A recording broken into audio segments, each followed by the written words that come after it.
ser lançado hoje em Salvador o livro Batalha de Mestre. É uma história de realismo fantástico. A obra do escritor Axel Tinoco conta a história de um jovem baiano que decide arriscar a sorte nos Estados Unidos, mas acaba encontrando um destino incerto na capital norte-americana. O lançamento está marcado para 6 da tarde na livraria Saraiva do Shopping Barra. O escritor Axel Tinoco é nosso convidado aqui no CBN Salvador. Tudo bom, Axel? Bom dia. Bom dia, Jefferson. Um prazer estar aqui com vocês e com o seu público. É uma honra estar aqui. Prazer é todo nosso. O que você chama de história de realismo fantástico? Eu acho que eu puxei um pouquinho do mestre Gabriel Garcia Marques.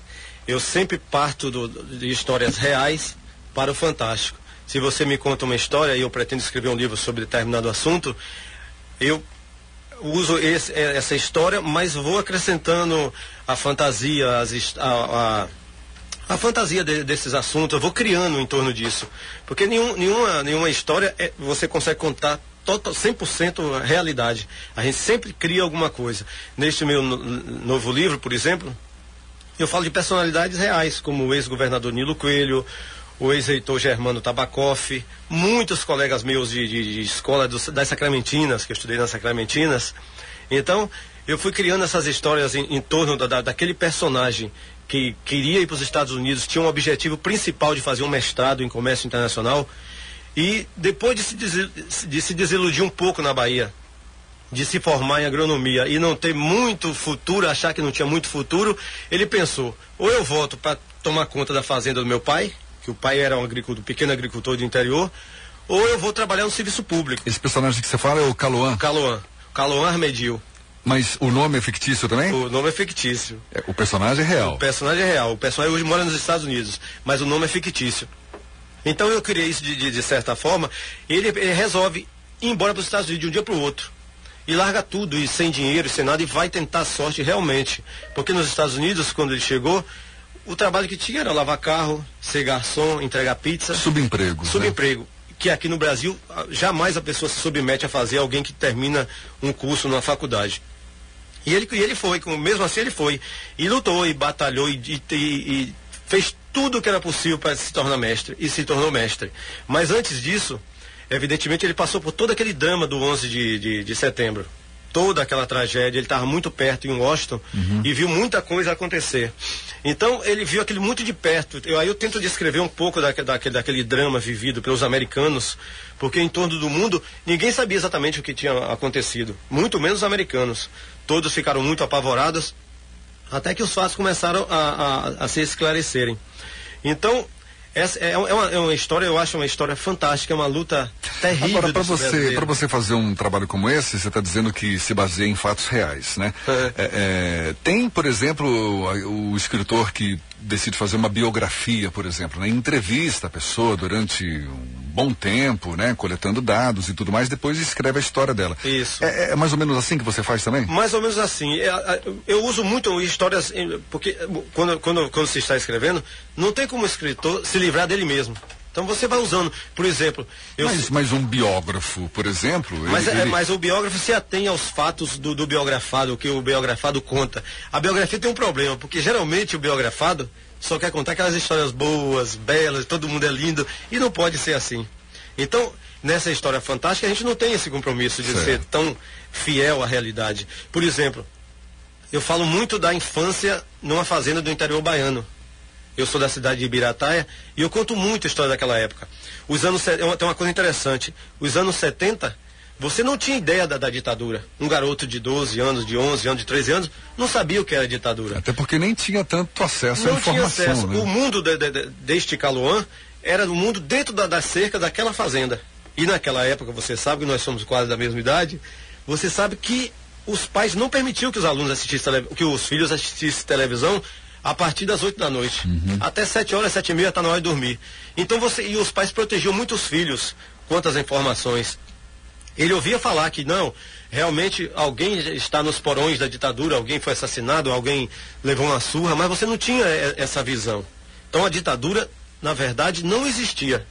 O que existia era um mundo de fantasias, uma vida confortável e que se imaginava que a vida nos esperava na próxima esquina. E o que não é verdade. Quando o Caloan partiu para a vida real, que partiu para a capital para estudar, e que a falta de emprego, as dificuldades. Tem uma coisa interessante que eu falo no livro, que ele só foi encontrar um mendigo, ele foi ver um mendigo passando fome, alguém na rua pedindo esmola, aqui em Salvador. Lá não. De onde ele veio, ele nunca tinha visto um mendigo, uma pessoa realmente passando fome, pedindo uma esmola, pelo amor de Deus, eu não via. Mas lá também tem. Naquela época tinha muito pouco. A região cacaueira empregava milhares de pessoas e dificilmente alguém não tinha emprego. Dificilmente. Depois da crise econômica, que realmente as coisas degringolaram um pouco. Esse livro, Batalha de Mestre, acho eu, já é o de número qual, hein, na sua carreira aí? É o meu 8º livro. 8º livro. E tem mais 12 prontos. Você é um dos que mais escrevem. Você é daqui de Salvador? Eu moro aqui há muitos anos. São 12 livros prontos, estou escrevendo mais 3 e recebi uma encomenda de 300 historinhas infantis. Como é que é a tua relação com as editoras? Você leva... É difícil. Mas conta aí, porque a gente sabe que hoje muitos escritores, a dificuldade deles é exatamente essa, né? De conseguir uma editora para poder lançar o livro. Chega a ser contraditório. Por um lado é muito bom, porque parece que os brasileiros estão produzindo muito, estão escrevendo muito. E que as grandes editoras não dão conta de tantos pedidos. Na Bahia, nos últimos, talvez, 3 ou 4 anos, tem surgido algumas boas editoras, como a editora Vento Leste, por exemplo, é excelente editora. Mas como eu não tinha ainda, no início eu não tinha essa experiência, eu corri para todas as editoras do Brasil. Agora, são editoras, no caso, essas que você consegue publicar os livros e tal, editoras que colocam o teu trabalho numa projeção nacional ou mais regional? Sim, este livro pela editora Europa, é uma grande editora de São Paulo, uma editora muito boa, e pela primeira vez realmente eu tenho um trabalho muito bem feito, bem distribuído, vai estar nas livrarias de todo o país. Mas você Essa era a minha grande dificuldade antes. Mas então, você acha que você é uma exceção hoje em dia? Porque me parece, me corrija se eu estiver errado, que os escritores locais hoje, eles têm acesso, conseguem ter acesso, quando conseguem, né, ter esse acesso às editoras locais, mas que acabam não projetando o trabalho para todo o Brasil. A dificuldade de distribuição é muito grande. Ainda na Bahia, as editoras não conseguem ainda distribuir esse livro para o Brasil todo. Isso é muito difícil. Para você ter uma ideia... E ter acesso a essas editoras... As editoras grandes é muito mais difícil ainda. Mais difícil ainda. Por mais que você seja um novo Jorge Amado, ou seja um Gabriel Garcia Marques, ou seja não importa. As editoras não têm tempo para ler e não leem mesmo. Se alguém disser, não, pode mandar para São Paulo, para o Rio, que vão ler, que não vão. E qual é o caminho, então? Insistir, não desistir. Tem que insistir. Mas insistir a ponto de pegar o livro, colocar debaixo do braço, bater na porta, é isso mesmo? É esse o caminho? Eu já tive livros de mandar para 30 editoras diferentes. Mas você está dizendo que elas não têm tempo para ler? Não leem. Eu mandei livro para 30 editoras, recebi uma resposta de uma editora. Seu livro é muito bom, mas infelizmente nós já estamos com o catálogo cheio.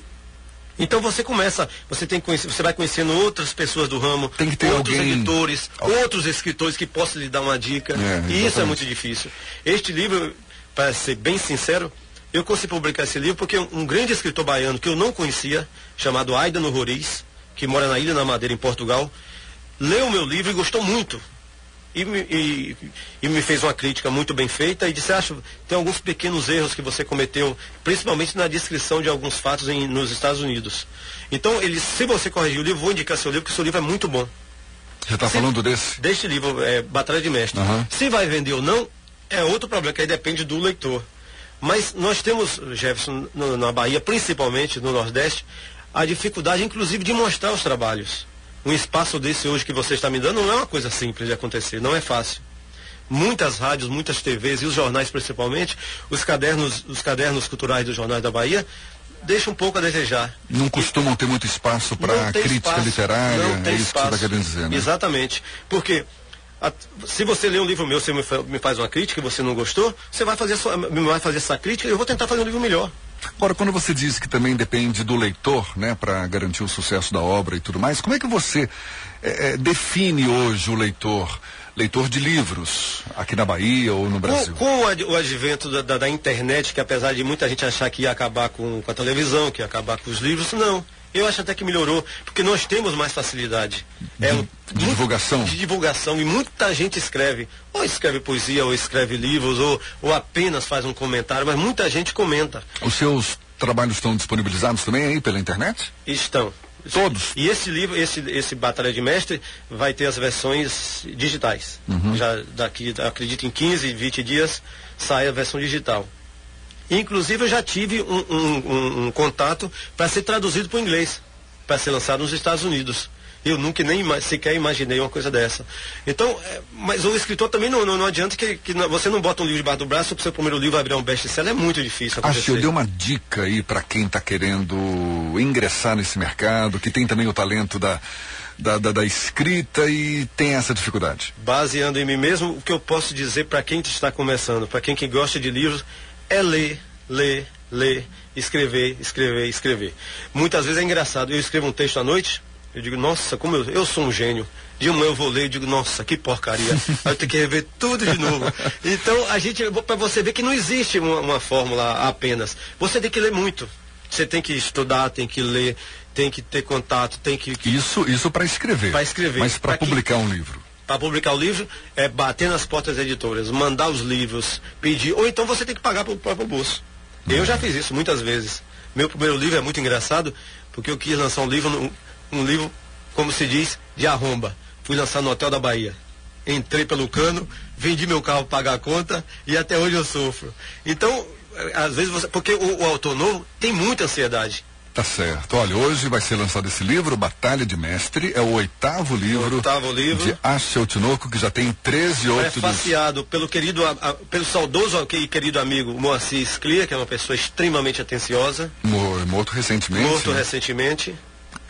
Da Academia Brasileira de Letras. Da Academia Brasileira de Letras. Ele escreveu 88 livros. Tá certo. E o lançamento hoje, às 6 da tarde, na Livraria Saraiva, Shopping Barra.